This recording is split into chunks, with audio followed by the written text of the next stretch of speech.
హరి అంటే నారాయణుడు. అతనికి 2 పేర్లా?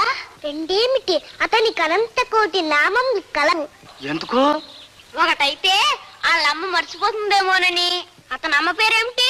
అతనికి అమ్మ లేదు. మరి నాన్న లేడు. మరి ఎలా పుట్టాడు? అతనికి పుట్టికయ్యే లేదు.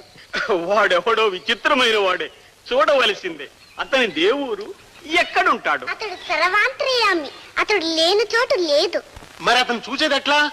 భక్తితో ధ్యానించుటే. అదెట్లా? నేను చెప్పినట్లు అనండి. ఓం నమో